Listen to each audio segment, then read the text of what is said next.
thinking about, I got to double check. We've been asked to possibly do a September 4-weeker of like a mini, almost ETS-ish class in here on like the minimal facts approach. So if that is of interest here, I think I'll reply that we're into it. If anybody has a book or a paper or any materials that you have found particularly helpful in it, let me know what it is. Otherwise, I just kind of go with what I have. What is it? It's called a minimal facts approach. It was originated by a Christian theologian philosopher recently named Gary Habermas, and it basically makes an argument that says, okay, let's just say that the data that we have from the Gospels, from ancient historical sources, just that the data that exists in archaeology and scholarship today, taken from the most liberal perspective, that is to say the facts that everybody agrees on, the minimal facts, which are things like there was a guy named Jesus in the early first century, that he was executed under Pontius Pilate, that he was buried in the tomb of Joseph of Arimathea, that his disciples claimed that he was risen from the dead, and that all those disciples that most of those disciples were subsequently executed, and specifically related to their beliefs about Jesus having risen from the dead. So he says, broadly speaking, in scholarship, those are agreed upon facts. Those are not controversial. There will be some fringe guys who are like, no, there never was anybody named Jesus. But he's like, if you discount the fringe, if you just take the core facts that everybody already agrees upon, he says the best explanation of those facts is that Jesus did rise from the dead, and he makes an argument that that's the case.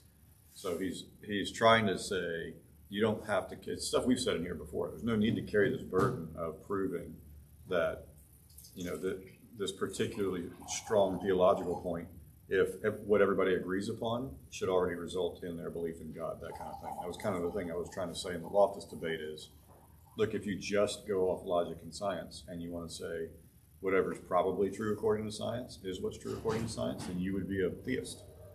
That all the minimal facts, so to speak, of cosmology and physics lead you to believe in a theistic God. So too, the minimal facts of the historical Jesus kind of stuff would lead you to believe that he did rise from the dead. And so he makes that argument. And when you look into it, initially you're like, that doesn't seem right. But then you kind of have to believe in Scripture to believe Jesus raised from the dead. He makes a strong argument. They're like, no, given all the fact patterns that are out there, it's more reasonable to assume that he was risen from the dead, as long as you don't have a prejudice against the miraculous. All right. Well, did I leave anybody with the floor last time? I need to make a mark. It usually is you, so I'll just default to it. So I feel like if I say, and I left Seth the floor, everybody will be like, yeah, that's probably right. All right, go ahead. I think we're getting a bit further away from the initial question. Okay. But from where we left off, if we can judge between two actions and say, like, this action is further away from what God would want. Okay. And that would make it a worse action. Okay. Between two actions. Okay. So if we can say two actions, like one's worse than the other, could we look at two plans and say, like, this plan is further away from God wants, therefore it's worse? Yes. And say, can we look at two desires and say this desire is further away than what God wants? Okay. And therefore it's worse. Yes. I think I'm fine with that.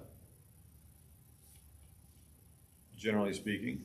Now, of course, if we're going to use the imagery, mental imagery, the conceptualization of here's what God wants. This is the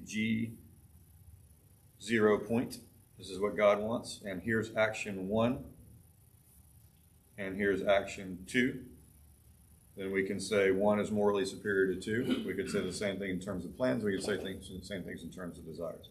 Of course, it's possible that 1 and 2, that's not equidistant. possible that 1 and 3 are actually equidistant from God, what God wants. So it could be that those are equally desirable or something like that, but yet they're not the same. So our moral geography here matters.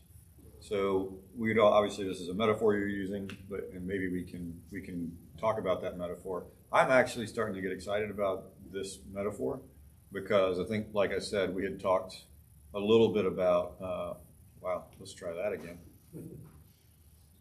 We had talked a little bit, wow, okay, I'm fired, about you could have a sphere here where we usually talk about being left and right in kind of political terms.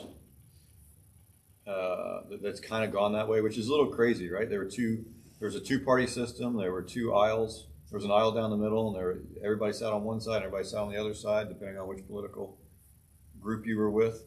And so, if this is the right wing of the Congress, and this is the left wing of the Congress, that's how it ended up getting named, and that these are somehow centrist. And that center point is moving, and I have said, I don't think that you just move back and forth across a line, because there are things that people do. I heard a political commentator that I happen to agree with, who tore into Marx, who's a Christian, by the way, who tore into Marx for saying, from each according to his ability, to each according to his need. It's like, what a terrible idea. And I'm like, I don't think that he knows where that came from. So, the extreme communistic position of everybody holds their property in common and gives to those who need is actually technically an extreme right position, in that people believe that very, very fundamental Christians are on the extreme right, yet it's the fundamental Christians who originated that idea. People think that people correct instead of right. Well, I say right as in political right wing. Thank you. So if the concept of give all of your stuff, all of your property is held in common, is actually common to both extremes, depending on where you're talking about. So the difference is, on the right side it is voluntary, on the left side it's compulsory. So the question then is, if you measure both of these positions this way, if you travel along the surface and you meet these 2 positions at voluntary, at the middle, so it is both voluntary and it is compulsory. Yeah, it's not compulsory, and it is open, that you acknowledge that the ownership belongs to God, then I would say that the vector that you have pursued has gone to this one, and you have become maximally loving. Because this has got part of loving in there, in that it says it is beneficial for the other people. This has the other part of the definition of love, which is that it's selfless, that it's not forcing someone to do it. It's only when you get both of them that you end up with the right plot of the position. And so what I want to basically say is, there are vectors that can go anywhere in your moral geography, and anything below this circle line, this right here is selfless, and this down here is selfish, and that ultimately you can plot any given point in here based on a number of factors, but that you will find a lot of people on the left who are selfless, and they do things partly for selfless reasons. We should care about the poor, not about ourselves. That's true. But we should take it from other people. Well, that's not selfless. So it's half selfless, so you get a 45-degree angle here, so to speak. So to others, It's not so selfless as you're taking it from somebody else. it's selfless towards some people. So the person who says we should take all this stuff and give it to somebody else, let's pretend that this is the rich table, this is the poor side, and you're the one who is talking about other people's stuff. Let's say, forget your own stuff. You say, those people should have more stuff. Like, that would be great if we could do that. So you're selfless, and you might even give some of your stuff to them. You're selfless to them. But if you turn around and say, there's more stuff, I'll take it from them and give it to them, it's selfish here because your desire is overweening theirs. So it's half selfish and half selfless. Good motivation, bad motivation. And there's a couple, obviously there's many ways to do it, so I would like to work out how this actually works, but my point would be to the question that you're asking here, if we're going to use some sort of geometric construct for this one, we just have to recognize that it might not be as clear cut as distance alone. I like the model. You're going to need more than just 2 dimensions, and more than, I think, 3 dimensions, I think. Because left and right are very simplistic models. I'm sure you've seen like the quadrant view where people do left and right, and then they do authoritarian versus libertarian. Yes. So you've got the libertarian left, where you've got the hippies, and you've got the authoritarian right, where you've got these Nazis, and you've got communists, and everyone else in between. Yeah. But that's just, even then, that's still taking left and right political spectrums, and then authoritarian and libertarian. But then there's so many other ways that you can slice that pie. There's other dimensions that you can look at. Yeah, so let's take Nazis as an example for this one. Nazi stands for what? National Socialist Party, right? So everybody's like, those are extreme right wing, and some people are like, they're socialists. So they're nationalists, that makes them right wing. They're socialists, and that makes them left wing. They are racists, somehow that makes them right wing.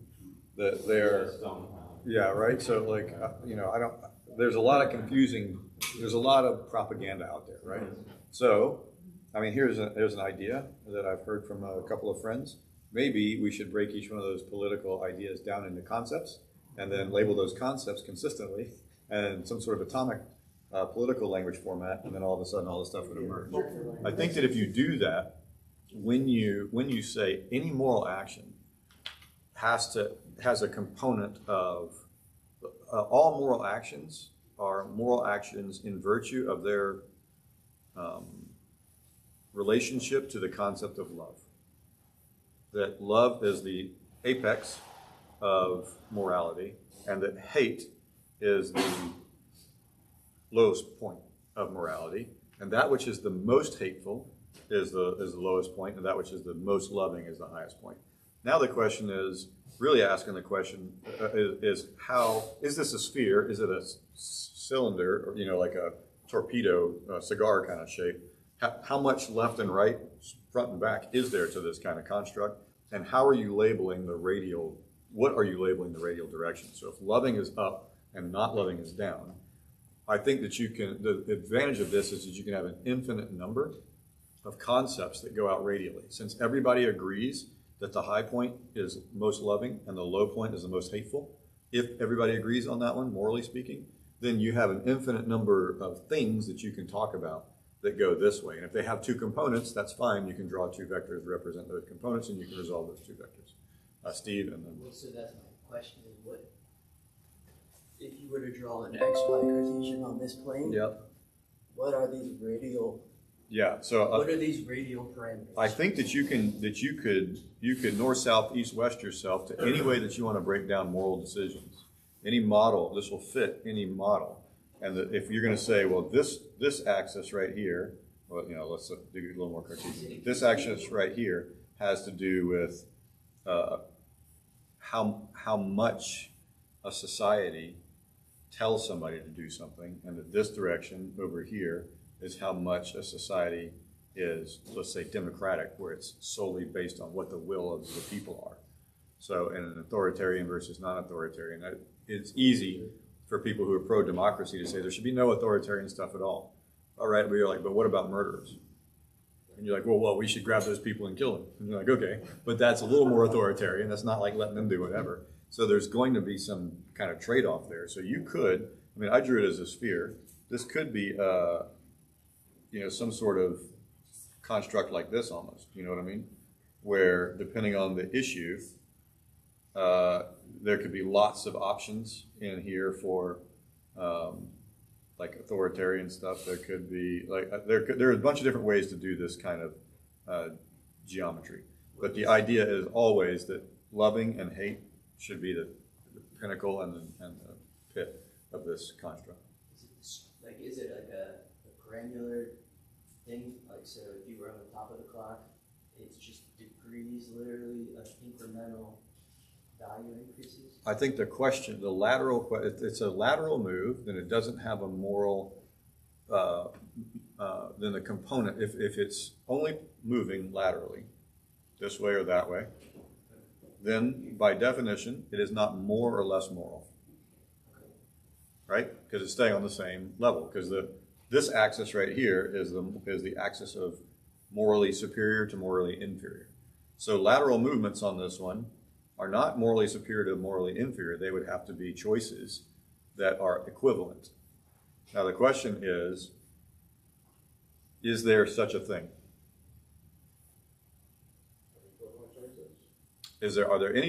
Would there be things that are morally, that differ in action, but are actually morally equivalent? Well, I kind of have a problem with this whole thing. I mean, David was once, a few times told to number Israel. And then one time David decided to number Israel. Yes. Do an accounting Right. of people. And then one time he decided to do it, and he was severely punished for doing the same thing. Right. Abraham was told by God to sacrifice his son, which doesn't seem loving at all. Right. But anybody would say, and so the whole idea of, I mean, yes, there are certain things that were, but still, we've got to put God, I mean, this,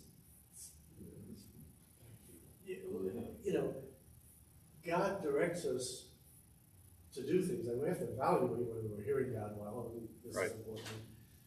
But, well, let's pick something really hard like Abraham and Isaac. Why would Abraham have ever concluded that was morally good to do? Hebrews answers that. It says because he assumed, because God had made a promise that this son would inherit something, God would raise him from the dead. Yes. So what does we could use that as a hypothesis. There might be other ones. I mean, that's, I guess, not a hypothesis at this point. But why? Why does that make sense? What's the? Well, a separate question, but I think a separate question. But why is it? Why could Abraham be excited about this? Why would he think it's a good thing? Why was it a good thing? But that's not good enough. That's a good enough answer for other people. It's not good enough for solid ground. Because he had confidence and he had faith. This is in the chapter of faith, right? Well, for me to generally answer the question you asked before, like, can you have like two equivalent choices? Yes. In morality, I would say yes in our limited human knowledge. Okay. Since we can't predict the future, then yes, we can have two equivalent. For all I know, these are equivalent choices. Yes. So this is a good point. Whether the perceived and the actual do matter here. That's right. What flavor ice cream? I take that point. And again, I don't think that's on a moral spectrum. So it might be something like, now to your point, hey, over here, I want to do a good deed, and I'm going to give a child, these two kids back here are going to get some ice cream. We're going to go buy ice cream for them. So we ask them, which ice cream do you like? And they're like, I like chocolate and vanilla equally. So you can go out and buy chocolate ice cream, you can go out and buy vanilla ice cream and give it to a child. You had a morally good action that was, assuming that giving children ice cream is morally good, that they were equivalent moral actions. Agreed. So there's at least one example of where that could be the case. Now I want to go back to his point. And it is hard to determine, the calories and the sugar and the, right. habit forming. I mean, we're skipping some obvious points here. Is that the people who, to your delusional point, the people who say things like vanilla ice cream is as good as chocolate ice cream, obviously delusional, right? So there's not we have to factor for mental difficulties, educational differences, experiential insanity in life, possible psychosis. Who knows? But back to your point, though. So I acknowledge this point, right? That's an example of at least some lateral movement on this scale.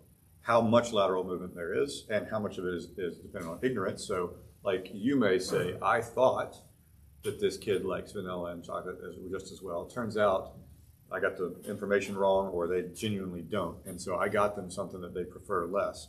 I would say, and to my mind, God would still kind of give you credit for an equivalent moral action because you acted in the way that you knew to be the best way to do so. Steve, and then we'll back to. So I'm thinking, in my mind, it also comes down to how much knowledge you have. Revelation, to some extent. Yes. So if you're God, you know all things. Yes. So depending on that may be, he may be the only one who can make a wrong decision in a certain way because he knows what all the outcomes will be. Yeah. And in fact, I've argued for this point, so I'm 100% on board with that. So, but there's times like Abraham is explicitly told, Yes. right? I mean, you have to agree on certain things to get there, but so he has more revelation than maybe somebody else, or maybe other people that have more information than other people in terms of even in certain circumstances. Okay, but let's say we take Hebrews to be right here. Like, what's the argument Hebrews is making? Somebody break it down for me. About That God Abraham. had promised Abraham that through Isaac his seed would be called. Yes. And so Abraham trusted that, believed, had faith in God, Yes. that if he did sacrifice him, Yes. God would raise him from the dead to fulfill his promise. Yes. So why is sacrifice itself a good thing? Like, we live in a modern age where killing an animal at all It's neither good nor bad. is considered morally wrong. Okay, so people who look like, if you go to Mecca during Hajj, they have like this incredible logistical operation where they have the sheep that are being sacrificed basically, and then divvied out to the poor for food and that kind of thing. So it's basically what you would normally see a regular slaughterhouse would do, but it is religiously toned in that people are coming in and giving that, and then that's being given to the poor. And to the Muslim, that is not only morally excellent, it's morally obligatory to do this kind of stuff. In the ancient Hebrew world, sacrifices were morally excellent to do. Now, if you slit the throat of if you put a YouTube video of you slitting the throat of a sheep and bleeding it out and gutting it and preparing it, they'll probably take the video down. I would guess. I don't know. Maybe they didn't. But you see the point, right? We live in a place where our sensibilities lead us to believe that killing animals with sacrifice is bad. Is sacrifice bad, or is sacrifice good? It's necessary. Okay, Necessary. so you've got this picture here, okay, of this sphere with this center and vectors going in different direction, and you're talking, you're saying, this direction is more bad and this direction is more good, and that's not real life. Okay. Real life is different in different situations. That's why I'm trying to get that. If you think that, then you're missing the point that I'm making. What I'm trying to say definitely is, missing it. so right now I'm saying, hey, good stuff is what's on the right and bad stuff is what's on the left. I'm like, that's not real life. No. There's a lot more to that one. What I'm saying is you need all possible degrees of freedom to actually be able to account for these quote unquote differences in real life.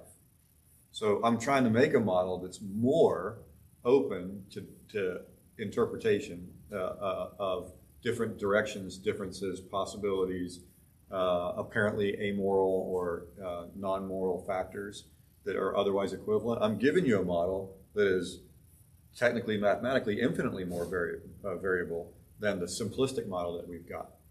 So don't accuse me of being too restrictive. I'm doing the opposite. If anything, I'm being too loosey-goosey here. So, but I want to get back to this point, which is sacrifice. Why would it not be horrifying to do what Abraham did? Because God told him to do. Yeah, but that's not good enough. What I want is an Why is explanation that of not good why. enough? Because if you go out there and say that to somebody in the street, I'm looking for an explanation.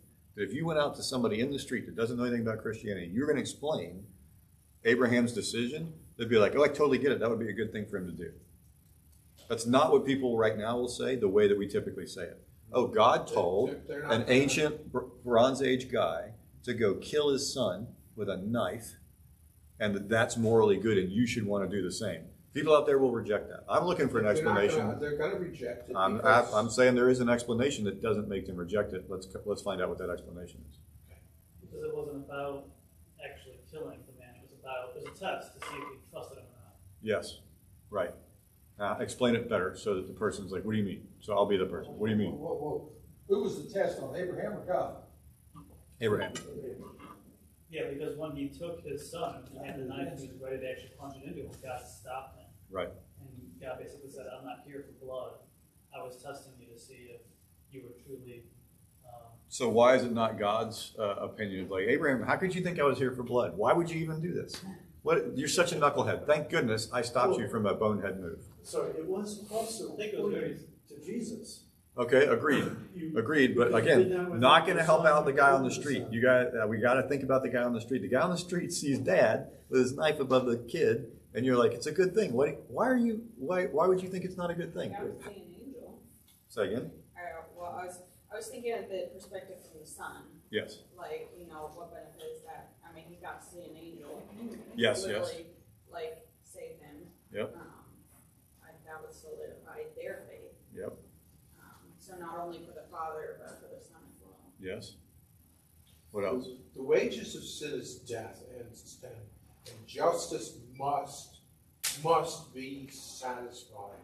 In the big picture, it was satisfied in Jesus Christ. But the action of Abraham with his son was a representation of that justice. Are all sacrifices atonement sacrifices? I'm sorry, say it Are again? all sacrifices for atonement? For atonement. Some are just goodwill or free will. In the Old Testament, there were many different kinds of sacrifice. What's the point of a sacrifice? Atonement we got. Like all we do is talk about atonement. What's the point of the other sacrifices? Attitude toward us? No, it was Maybe. it was Getting his for us favor, getting his for humans forgiveness. to recognize that Say there was again? something wrong. There was a cost. That's atonement. What's a non-atonement? What's the purpose of a free will sacrifice? Like a Worship. And it does, why? What is worshipful about it? God doesn't need your lamb. It's giving up your first to God. Show that you love. One of the things that the ancients understood better than the moderns do is that the very reign, in fact, God talks about this. When he says to the Christian, bless those who curse you, and be kind and forgiving to those who are evil. Why? So that you may be imitators of your Father in heaven, who, what's the words he uses here? Is merciful. So, is merciful, selfless. and sends his rain, precipitation, on both the righteous and the unrighteous. They recognize that the very productivity of the land, and we think of this as ancient fertility god nonsense. It's not. They understand this to be that the very food you eat, both the evil and the good, comes from God. That if God didn't have stuff working the way that it was working, you'd all starve to death. You'd all run out of oxygen and all that other stuff. The very construct of this world showcases the care that God gives us. So when we have stuff, right? So think almost like the Native American view of land ownership, which is like we don't need to own land. There's like tons of it out here. The buffalo go by. We can't even kill all the buffalo we need to kill to eat. Back in the day, there's so much plenty that people aren't fighting territorially over it. Eventually, it devolved into that kind of thing. But now add to that, I'm going to point to some wicked people for this. When some of the conquistadors went to free some of the prisoners who were going to be sacrificed in Aztec worship, they were irate that they were going to be not sacrificed. Yeah, because they were like, this is our service to our gods. How dare you stop me from doing that which is good and moral? Now, they were wrong about it, but the attitude they had, and you understood why it was right in the right area, and then you apply it to Abraham, it makes sense. This is why I go back to stuff like running marathons.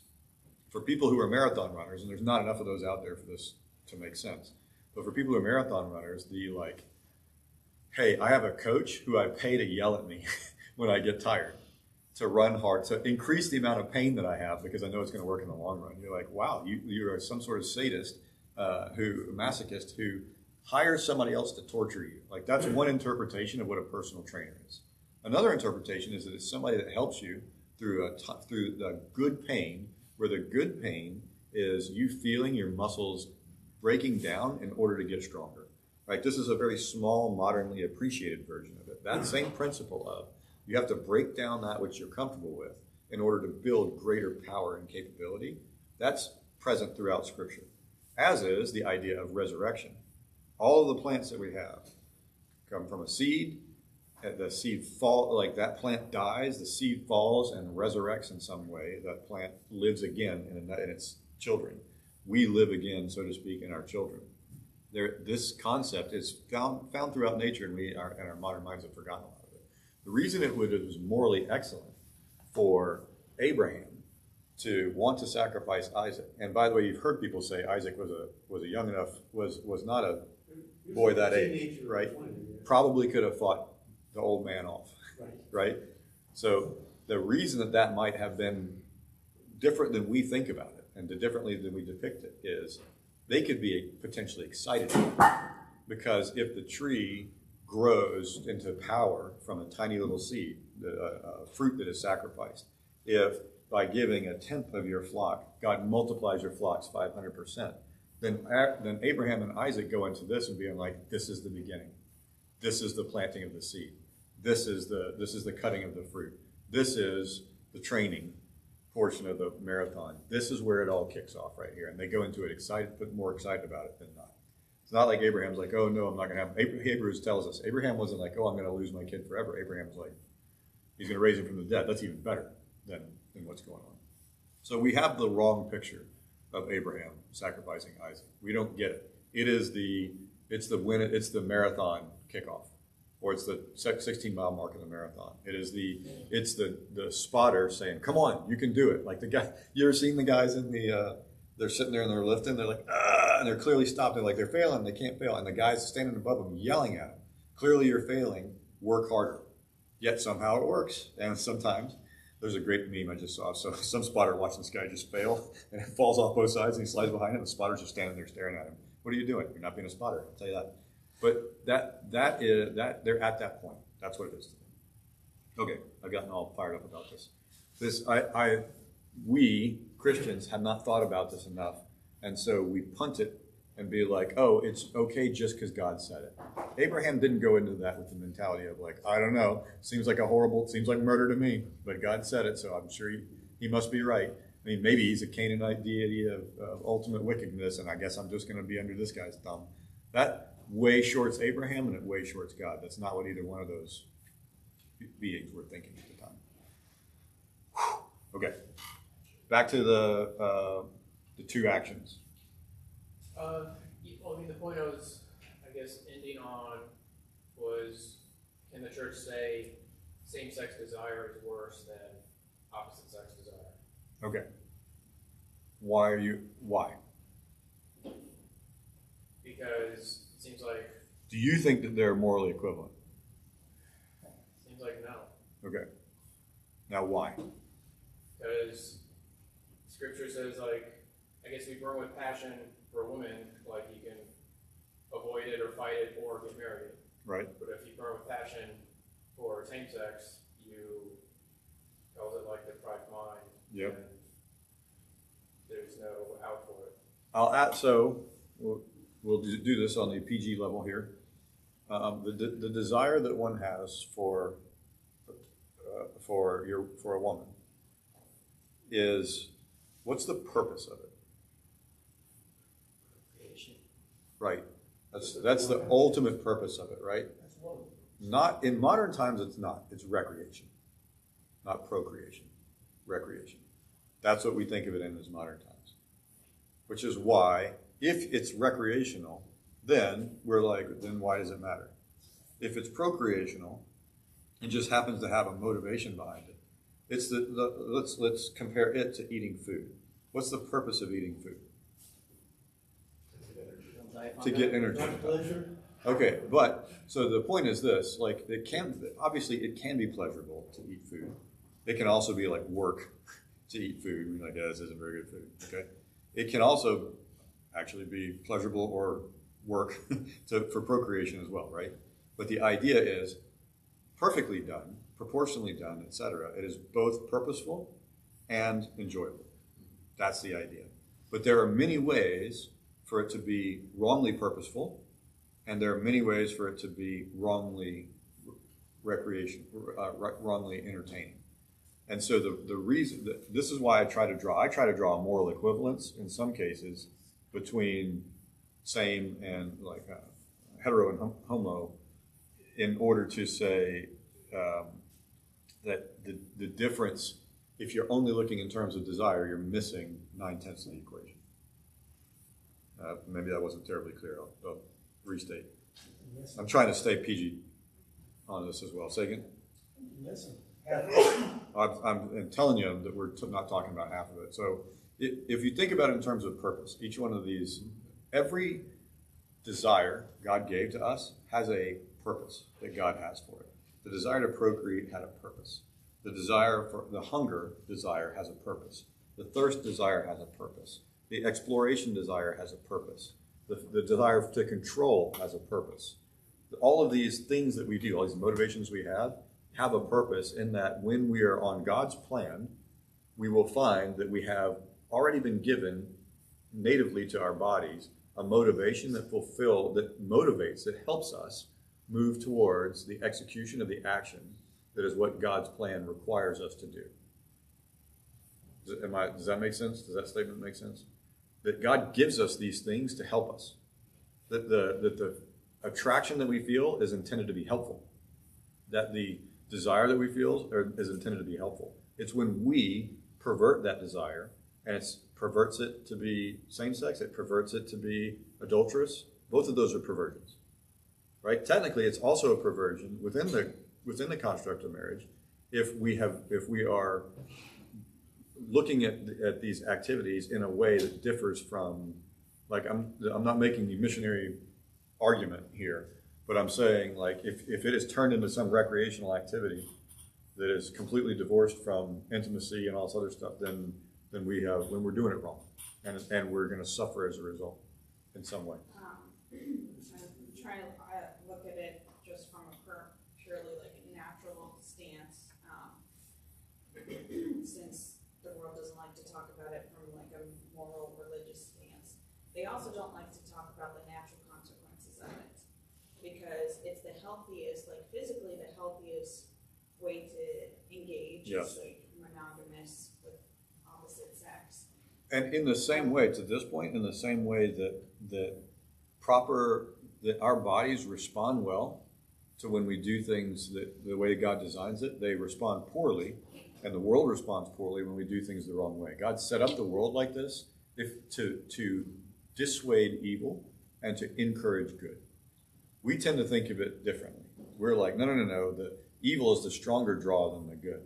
Not when you take all things out at all ranges of time. If you turn around, even today, modern, non-religious view, and you plotted carefully a happiness track for yourself, and you navigate your way through, okay, I'm going to think about my sexuality here. I could be this way, I could be that way, I could be trans, I could share, whatever else. Let's run the numbers. All right, let me think about the trans way. What's going to happen? And I pull up and I'm like, 40% chance that I'm going to want to terminate this whole myself at the end of the day here. All right, that doesn't seem probabilistically to be the way to want to do things. And you work your way down everything, and you could see with God's eyes. You would look at good, pious, religious marriages that were based in a godly love, and you would conclude that that's your best path to happiness. And then what you could do is say, okay, well, here's small diversions off of that. Do I want to divert off of the path to maximal happiness? Why would I want to do that? And so, the reason that we don't want to encourage any of these things ranging from slightly aberrant to completely deviant is not because we don't want people to make their own choices. We do want them to make their own choices, but because we love them, want them to choose that which is going to make them happiest. And deviant choices make people less happy than good choices make people. It's just that easy. The difference is we don't agree on that analysis. Now, why don't we agree on that analysis? It's because we put our trust in wrong things, and we're back to faith. If only we put faith in the one guy that knows all of this stuff, this would be really easy. And why don't we do that? Well, we don't, because we're not following the math, because we're not following the science. If we just follow the math, the science, the logic, we wouldn't have this problem. Yeah, because some people use the excuse like, oh, we have modern medicine, it doesn't matter, we have protection and all that stuff. But like blood banks don't let homosexuals donate. Right. You know, so Yes. it's like, okay, Yeah. apparently it's not good enough to. So part of science hasn't gotten the message on that one. Right. Steve. I was just going to say that with this, it's interesting because some of the things that we're going to community is that man and women are created in the image of God. Yes. Certain things are to be representative, key things of God. Then there's an additional layer of importance. Yes. And then when you look at There's additional layer of importance. Or it's important because we're representing God and we're, Sorry, yeah, got it. it's not only that against us, we're deviating from God's image, we're defacing it. And so the other thing would be the same thing when people don't, keeping it PG, don't like who they are and want to be different. Yes. And take drastic action to essentially do stuff. Yes. That's a big punch in the face to God to say, I don't like the way I am. God, maybe they're not cognizantly thinking about this. But, Yes.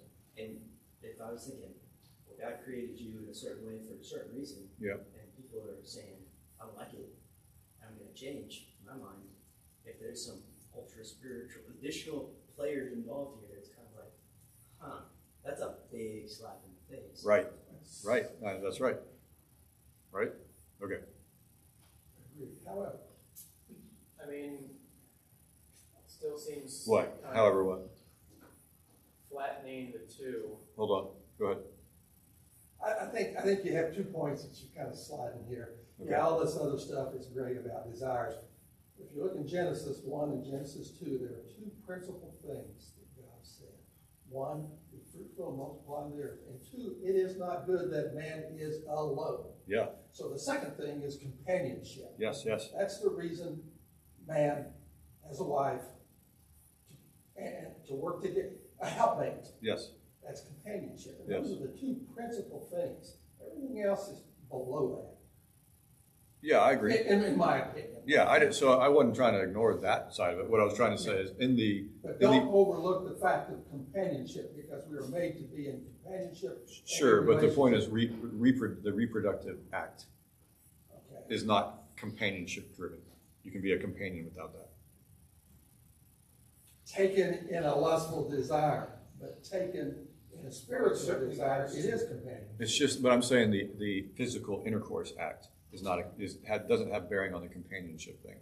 David and Jonathan can have a love as good or better than the love for women True. without that. True. So the companionship without that, the purpose of that act There are 2 sides of it. is not only, but has a component to it of Right. go It's be 2 fruitful. sides of the same coin. Yes, yes. I mean, I guess that's still kind of flattening it. It's like you take 2 people, and it's like okay, they both have equal like selfish desires.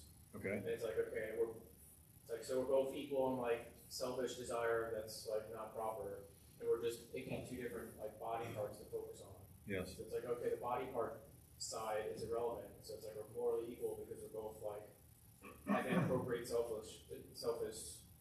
we're being like inappropriately selfish. So it's like our choice of body part is like it doesn't add to that. So it's like if the 2 people are equally selfish, but one is like their choice of different body parts seems to also be an additional factor about how far away it is from what God's design or what God Yes. wants. So in that sense, I don't know I'm tracking with you here. I don't think I understand your question.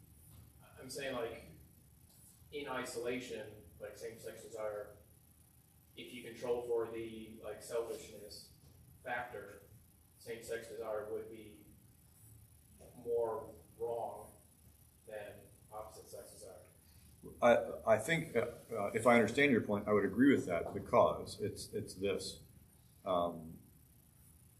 The child that you have will bring you a joy that is describable, but not in its entirely. You cannot entirely encapsulate the feelings and regard that you will have for your child of someone who doesn't have a child. It is a different feeling than other feelings, as far as I can tell, at least in my experience. When you agree with somebody else that, like, no, it's fine for Timmy and Freddie over here, the problem is you're denying them a real, anciently acknowledged joy that they could otherwise have. That is not to say that all people are intended to do so. God has been very clear that there are eunuchs made by men, eunuchs made eunuchs themselves, and eunuchs who choose to be eunuchs for the purpose of God. So there may be the kingdom of God. It may be the case that even good as that pleasure in knowledge is, that there's a higher one where God can give you a better pleasure than that, presumably to people like Jesus, right? Because we don't think that Jesus was unfulfilled as a human being, right? Presumably the Father didn't deny him that. So I would say that we could rank order the feeling, even as much as I love my son, that can be understood even if you don't have a son of your own. Because Jesus sees us all as brothers, he calls us. But I think that it's not a terrible stretch to imagine he can see us as sons and daughters too. So, but at the end of the day, that knowledge is, my model of the Trinity is encapsulated because it's one God with three persons. And so God still has the Father motivations because he is the Father. And he doesn't need to have that understanding as the Son, so that maybe I can get around my own argument there. But all that to say, it is the case that when you assent to someone saying this is good enough, that you can say, you think it's good enough, but you're missing out on a lot. The other thing is, if you see a relationship, and this goes back to his point, if you see the relationship between two men and two women as equivalent in all possibilities, then you're missing out on a special factor of a male-female relationship that's not solely in some reproductive deal. That there's this really actual divine thing where men are like half the thing and women are the other half the thing. The rabbis had a model for this, and the Orthodox think that the Orthodox and some of the ancient Jewish texts think Adam and Eve were back-to-back one being, and then were divided out. And although we think that that's silly, the concept there was you get the image of God with both stuck together in some way. That is an important thing that we've missed out on today. I don't remember whose hand was up first. So. I heard this argument a while back. The Greeks had so many different words for love. 3, 7, depending who you talk to. Agape, philia, storge. Yeah. And one was brotherly love, one was children love, that kind of thing. The love between parents and children. There seems to be some overlap between the actual Greek words for them. But the argument goes that a standard, husband and wife relationship with children is the only relationship where you experience all forms of love simultaneously in their natural and full completion. I think that if you want to go down that route, I wouldn't necessarily use the Greek words for these because there's a lot of overlap. Maybe you could create an atomic language. Or you could maybe if you created an atomic language. Categorize these. If only you had a helper who was really good at the dev side as well. Yeah, right. Yes, you're right. I think. I think that that's correct. That's the hypothesis I'm running. I think the world knows that we actually desire what's good for us, and that's ultimately like how God created it. Because if we look at not homosexuals, but like extreme feminists, they convince young women that it would be awful to have a partner, like to get married and have kids and stuff. And even the early feminists admitted because that's what women would choose. Right. And right, that's what they would want. Like right. if they had it, they would be like, yeah, I'm happy. I don't want to go, into the work field. Yeah. Now, presumably, though, so I agree with that point, and I think there are data behind that point, and I'm trying not to turn this in solid ground into some right-wing thing, right? So I'm going to mention Jordan Peterson, and I'm immediately going to be, people are going to assume that one.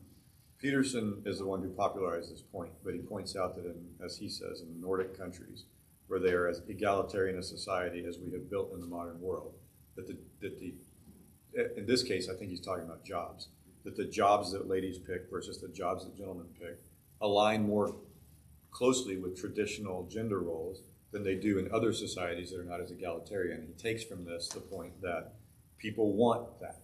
Now, defend the feminist. What is the feminist trying to do that's good? Saying that there's greater happiness if you have self-fulfillment. The feminist is trying to do exactly what I'm saying is the right thing to do, which is to say you think that this is going to make you happy, but there's a higher level of happiness that you're missing.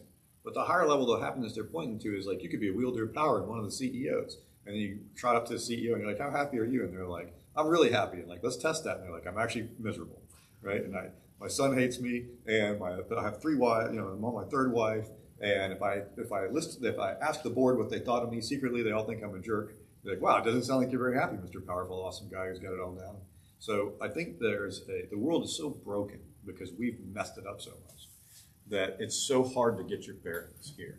And Nietzsche warned us, by the way, when we dechained all this from the objective bedrock of God, that we're going to be floating around so much that we're going to have no idea what's morally right. This is it. We hit there. Nietzsche was right. This is what happens. So, but all that hand waving aside, I think that's right. The feminist wants to do the right thing, but she or he is saying, I'm selfless, but their vector is going over here. They're missing the fact that it needs to go this way, and that this direction northward has to do with God's design for it and all of the components that go into it. So they are doing what we all like to do. They're taking a multivariate equation that has 20 variables in it, and they're trying to act like it's only got 1. And it just never works. So just a quick part, and giving PG. Ancient Greek culture was not Christian. Truth. And yeah. ancient Greek culture's words were used to help spread Judeo-Christian, so we kind of assume it as good. But if you really do look in the context of some of the words of love, and some of, I can't even talk to it right here. I know. And so I'm Steve is so right about this point that I was. Where I almost had to flip out in college because I said, you can't tell me this is what this is. You're so right about this point that I don't think that we haven't actually talked about it in detail. I'll say it now. You know it already, but I'll say it to everybody. Until you start describing things the right way, the very words you use cause people to think wrongly. Like the problem is we take the core concepts, the things that we really mean, and we add these other words, and we don't figure out that there's a bunch of other concepts that have mixed with this. And we think that this is the pure concept, and we haven't done the analysis to strip out the other pieces to it. That is, we're carrying baggage that we don't need to be carrying on it, and it's causing us to think wrongly. And it is down to the words. When people say it's just semantics, I'm like, oh, semantics is meaning. There's no just semantics. So I'm not saying, I'm not Go saying ahead. that the words are wrong. I think they're trying to come up with an idea to help explain something to a culture. But be advised that that culture, and if you look at like Aristotle and some of those books, they use words in a very specific way that we would find appalling, that we would throw people in jail for. Yeah. Like even under our, what we consider loose rules. Yes, that's right. I've been reading of late considerably on this, and it's the difference between Oriental culture and Occidental culture. And remember that at the time the Bible was written, it was an Oriental culture, and they think different. They think more in relationships. And then the Greeks come along, and they're more analytical. They're thinking facts and conclusions. And so our Christianity over the years of history has been explained to us in terms of Greek thinking. Facts, conclusions. Oriental didn't think that way. And you've studied Oriental history and Oriental thinking. Yeah, so and it's a different view of things. It's like I'm sitting here looking at a house, and I'm looking through a window, and I'm seeing things one way, and then I walk around to the side and I look into a window, and now I'm seeing things from a different point of view. Takes me back to this one. I see the Orient-Occident split as it is articulated in, let's say, Victorian literature, where it kind of reached an apex of description. I see that as exactly as dichotomous and wrongly dichotomous as the left and right political split. Yeah, like it's a model, but it's too simplistic a model. It tries to use one variable and with 2 values for something that is 4 variables and 83 values. I think it crept in during the 2nd century when Augustine was writing. I mean, they're Romans. Romans got their ideas from the Greeks. Yeah. And the Greeks' thinking crept into our Christianity. And since then, that's the way we think today. Okay? Our management style, decision-based theory, it's fact, conclusion. Well, I'm fine with, it sounds like you're saying that's not good. What I'll tell you I'm just saying it's a different point of view, and to understand some things that are written, You need to walk around to the side of the house and look in the house, and you're going to get a different point of view of the same room. So I agree that it is different in a way like that. I would like to specify and say more, which is it's not simply a point of view, because it's like saying, look, I can either use this tool here, I can either use this tool here to accomplish the job, or I can make a plan and accomplish it by hand. And the answer is no, you can do both. You can make a plan that then plans to use the tool that uses that tool to accomplish the job. In the same way that you can use facts and analysis to talk about the emotional truths. You can analyze emotions. You can state facts about what emotional state you're in or what emotional state you would be in if this particular thing happens. I think that you need to use both sets of thinking, but I'm trying to understand yeah. what the original authors meant. Yes. That's my whole intent. Yes. What did you mean when you did this? What did God mean when he did this?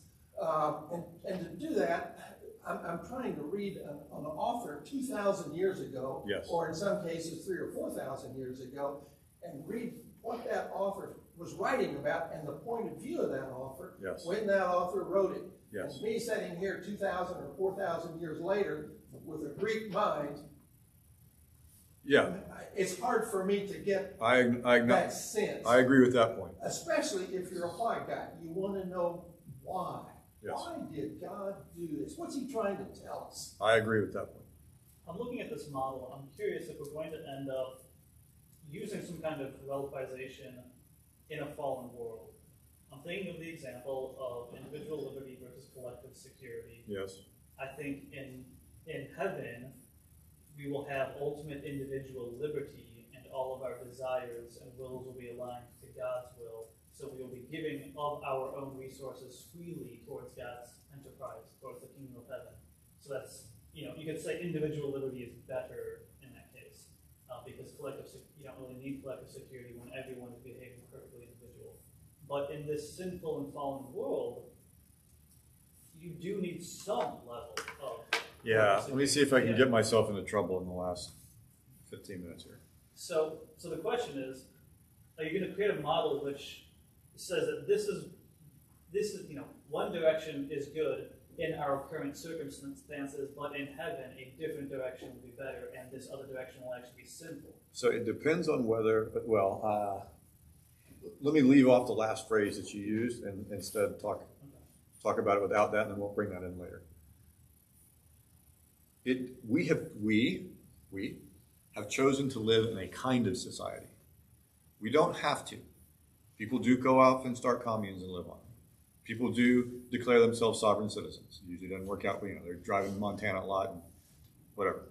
If you wanted to go buy an island, if you wanted to go build Jonestown, you can do that, right? And in this country, you can if you want to build CHOP in Seattle, we kind of let you do it. We don't necessarily bring in the National Guard just because you did it, right? Most of the time, we're like, see how long this one lasts, that kind of thing. But at the end of the day, we can kind of do that. The Amish have done that fairly effectively. Okay. If you pick a kind of society, you have made the choice, many of the choices that you're talking about having made already by signing up for, we're going to be a democratic republic, generally speaking, of some sort, right? Or you can move to Texas and say, I want a little bit of a different flavor of that one because I want the state portion of my state federal thing to be more like this. Then I move to Vermont and it's a little bit more like that, right? So you can almost kind of do that by what state you move to or what city you move to in a state. I can move to San Francisco, it's going to work one way. I can move to more rural, mid-California, it's a slightly different way. Okay. Assuming that is true, consider that I will make a broad statement without thinking about it probably enough to do so. I like to say this: the right society, prescriptions and proscriptions do not vary based on scale. I'll say it again. Correct societies, prescriptions and proscriptions do not vary based on scale. Here's my example for this one. Is it right for country A to go to war with country B? Is it right for country A to fight or hunt down somebody from group B? So that one's like war, the other's like chasing terrorists or whatever else, right? One man's terrorist, another man's freedom fighter and all that, cliche. Now, here's the question. Would it be right in your neighborhood? So you think of your neighborhood, townhouses, apartments, single-family homes, whatever it is, and you observe that the guy next to you is cooking meth and he is being physically abusive to the people in his household. What do you choose to do? In America, what do? We call the police. Okay? Now, on the international level, who are the police? Apparently, we are, is what some people say. Other people say it's the UN. But then when people say it's the UN, then what's the problem? It's like, well, I called the police, and the police, they never show up, right? Right? Or they send one guy who's unarmed to be like, hey, is everything okay here? They said it's cool here, and they leave. You know, like, you guys want a cookie? I'm not being very friendly to the UN. There is a right course of action in there. Now, let's say that you're a lady next door and you're not terribly physically strong, and you hear that someone's being physically abused next to you. Is it morally right for you to go in there and physically try to defend that person? Well, if you can reasonably look at it and be like, odds are 50-50 or worse that I'm going to end up being a victim in this case as well. So you turn to the guy next to you and you're like, can you go in there? And the guy runs the math and he's like, I am 165 pounds. The gentleman next door is 210 pounds of raw muscle. Right? I go in there, I'm probably going to get beat up and killed. So then what's the right thing? Then that guy goes and gets 2 or 3 other guys from around there and is like, we're going to go stop this from happening. And then they go knock on the door and the guy says, go away. And they're like, we're not going away, open the door. And he doesn't open the door. And they kick the door in and they find out what's going on. And the investigation that we want the police to do could actually have been done by the neighbors. Now here's a further thing. If we were acting like neighbors should act, it wouldn't have gotten to that spot in the first place because you would have known and loved your neighbors to such a degree that before it got to that point, you're already intervening. The society we want to live in is that society. Where, and this is where the scale of what you do doesn't change. We as nations should look at nations that are hurting, that are in the pre-conflict area and be like, can we go in and peacekeep our way? Can we go in and feed our way? Can we go in and assist our way so that we don't end up in this kind of stuff? But then if we say Group A beating up Group B, we should go in and stop Group A from beating up Group B. In my opinion, the moral prescriptions and proscriptions do not vary based on how many people are in the room or how big the room is. That's the society you want to live in. Heaven is a society of voluntary people, the Amish, or maybe less beardy and less suspendery and less horsey. I happen to like horses, so I think of horse, I don't know, I like cars too. Is a society you elect to live in where when somebody comes in and knocks on your door and is like, you're doing the wrong thing, Scott, open up. And you're like, I don't want to open up. I'm opening the door for you and I'm going to talk to you about it. At the end of it, you're like, thank you, man, I appreciate that. You really helped me out here. But that's what heaven looks like. And then heaven further doesn't even get to the phase where that's going on because God, who is our light, is already probably talking to us about that. And he's already selected the people, down-selected the people who aren't going to listen to him and don't want that out of the equation. So it's basically, for those of you nationalists and patriots here, so to speak, it's the America where everybody who loves to be in America is the only people in America, the people who love to be in America and think America is great and they want America to be the greatest. That's it. It's all made up of that. Like, how bad could that society be? That's what they say, right? Right. That's the idea of heaven with a little less jingoism. So, not pick the Amish, but something like that. So I think we, even going back 100 years, America was predominantly Judeo-Christian in terms of population, in terms of public sentiment. And there was a kind of a common agreement, I think, that we have and still have, which is there's a concern that what you think is right and morally right is not. Yep. I don't want you to tell me what to do. I will figure out what I want to do. It doesn't, and I don't think people had a sense of there is no right. I think there was a disagreement on what the right was. Back up 1 second. Are you saying that the Judeo-Christian culture flavor that America had 100 years ago or 70 years ago, whatever, is also the same as what you think is right, but I don't want to be told what's right. I want to pick for myself what's right. Are you saying those are the same thing, or are you saying one happened and then something else happened? I would say that hopefully I'm meaning the same thing. I would think that historically people had such a disagreement on denominations, Yes. on what was right in the biblical sphere, Yes. that they agreed to disagree to the point where they went all over the place. Okay, And okay. people were using things, going back to Europe, Yep. killing each other Yep. over things that we would argue as saying, well, wow, that's not a big deal.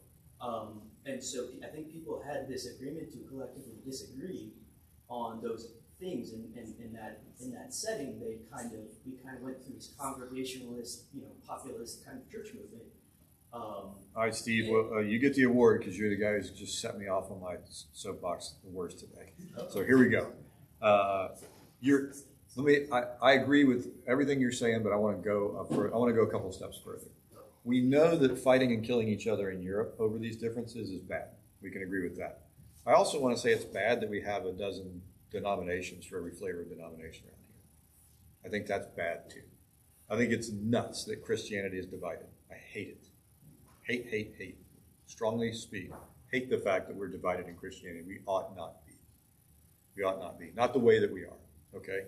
I'm okay with there being differences in interpretation. I'm not okay with us not coming to a conclusion on it. In my opinion, if we took the elders from Reston Bible Church and we marched them over to the elders from McLean Bible, to the elders to United Methodist Church or whatever else, if we got them all together and said, like, let's agree on what we can know and can't know. Let's agree on what's logical and what's not logical. Let's agree on what's scriptural and not scriptural. And we have let's agree on an epistemology. Let's agree on, all the things that you need for a systematic theology. That what we should do is, that if we were acting like true Christians, and by true Christians I don't mean, no true Scotsman fallacy, but I mean people who at a minimum believe what they say. And that we think those core beliefs are the same. That we should be able to work out the nuances that represent the differences that have caused the divisions. I genuinely believe that's the case. I don't think that it's that complicated. And I do think that all of it is answerable. And I think that the reason that we don't do it is almost always down to pride and arrogance. And if we could snap our fingers and remove, even from our own elder boards, and I'm not accusing our elder board of pride and arrogance, particularly any more than I am anybody else's or myself. But if we could snap pride and arrogance out of there, we wouldn't have this problem. We wouldn't have this problem. Christendom would not be divided. Christendom is divided because of pride and arrogance among believers. And if we got rid of that, we would be fine. That's why I have a problem with the Catholic Church, because they say, basically it's making doubt worse, because they're like, you have to believe everything that the Pope says or espouses. And That's Counter-Reformation. yeah. Didn't happen until the 1800s. Well, so the good, we'll take the anti-Catholic and the pro-Catholic position on this one. When Catholics are doing things like, in the Catholic mind, that's not what they're doing. So Protestants are like, you've got the Pope as king. It's not the way it's supposed to work. By the way, we don't like kings in America, so we know you're wrong already. The point, though, is that the Pope is supposed to be the first among equals of this whole council of cardinals, who are the guys. Like, the Pope doesn't issue a papal bull based on, or any ex cathedra statement based on his opinion. Like, all the boys got together and we're like, hey, we ran all the math on this and this is correct. And then we put it out. That's the way it's supposed to work. There are times in history where that obviously didn't work, when they're like, hey, here's my price. I'll sell the whole thing to you, right? They know that was bad. But in modern times, it's not John Paul II who's up there being like, what am I going to write today for the whole church? Like, the Council of Cardinals came up with that. Now, the question is, where'd the Council of Cardinals come from? How are the Cardinals getting elected? How, is that system of power self-reinforcing? And I think we would all say yes. If you don't get in line, it's eventually like, well, you're not Catholic if you don't believe this. Right. But I'm trying to go down to we disagree things here, but we're not being kicked out of Reston Bible because we don't believe this one thing. Right. And ultimately, I will tell you if my dream for Reston Bible Church is that the elders were in here with some level of frequency. And that if Elder A comes in here and is like, Scotty, I heard you saying A, B, and C, and I don't think that's right. Then the answer ought to be like, well, you don't think it's right? Okay, we're done. My answer ought to be like, let's get the board together and let's figure it out. And if I'm wrong, let's fix it. And if I'm right, then let's adopt it. Right? So that's what the early church did. Hey, Paul, what are you saying out there? Hey, here's what happened. Peter, yeah, this happened to me too. Like, okay, I guess that's what we're doing. Right? That was a little bit cartoonish, but you get the point. the Catholic Church,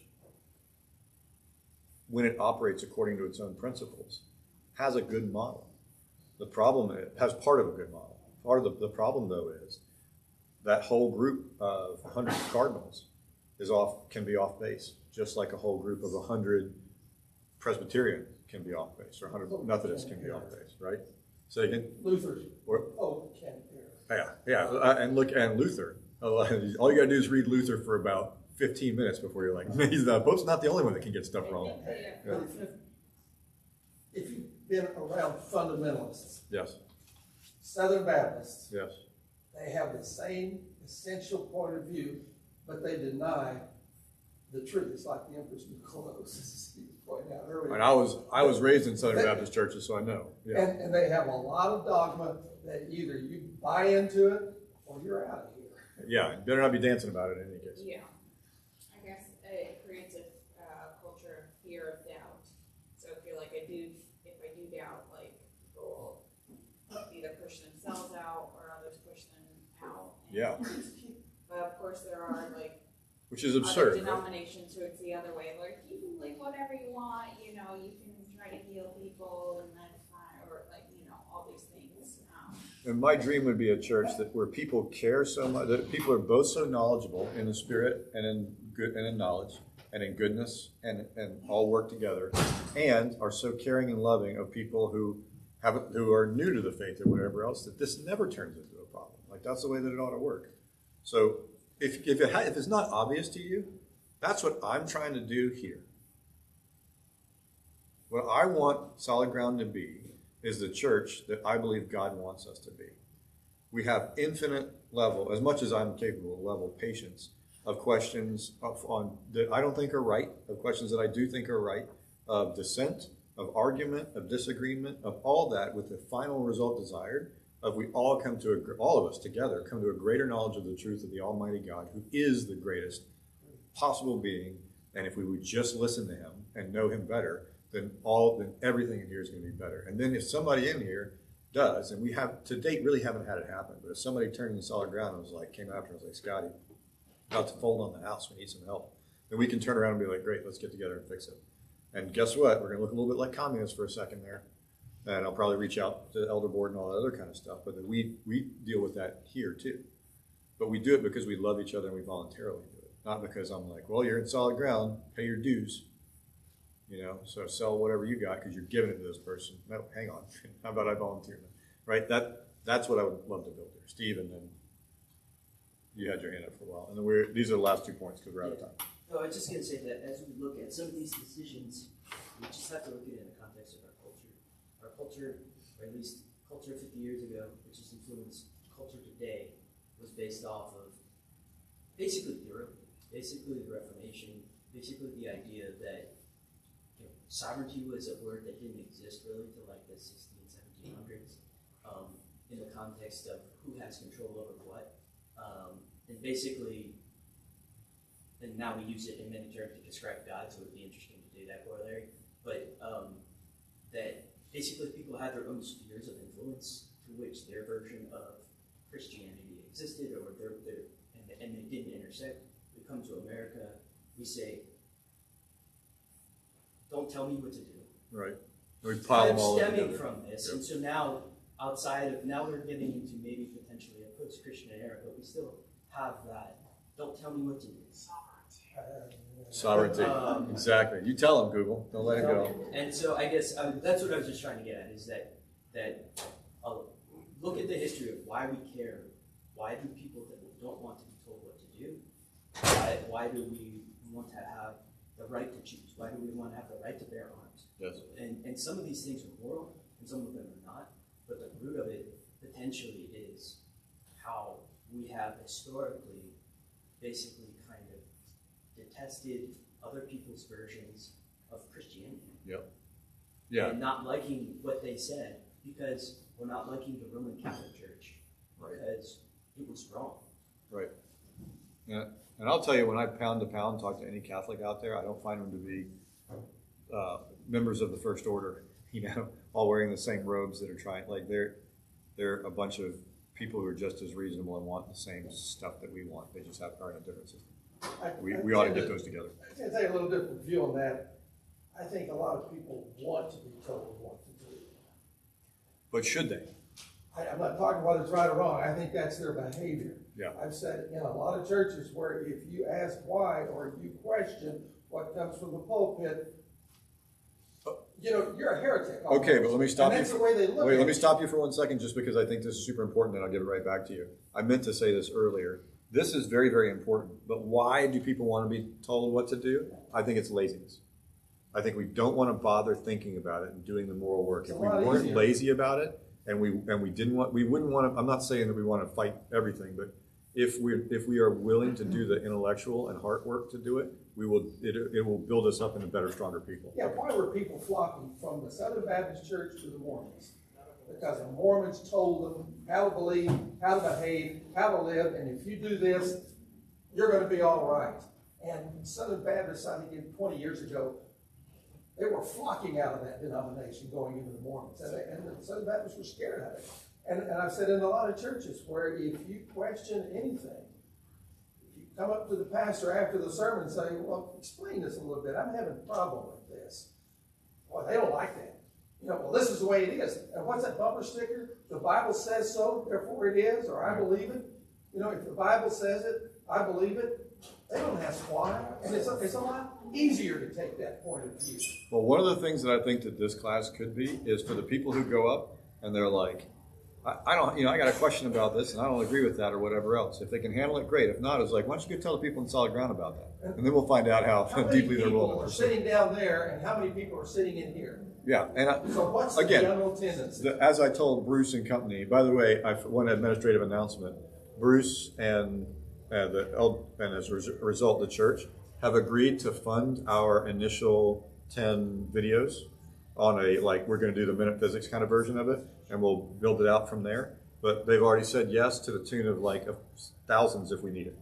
So, by the way, take the next 2 weeks, think about that while we're gone, and we'll come back and meet on that one. Wow, really buried the lead at the end of the thing here. But more on this one in 2 weeks, or 3 weeks, I guess, technically. But I agree, and that's what we talked about, what we want solid ground to be.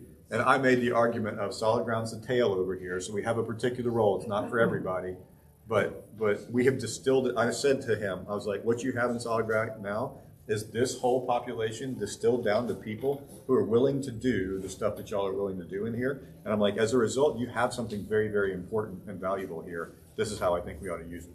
And he was like, agreed. So good for us. Are we not meeting for the next 2 weeks? You are meeting for the next 2 weeks. I'm on vacation to dutifully visit my in-laws. Someone has to do it. They're in Kauai. So I will be sacrificing while you're here doing that. I can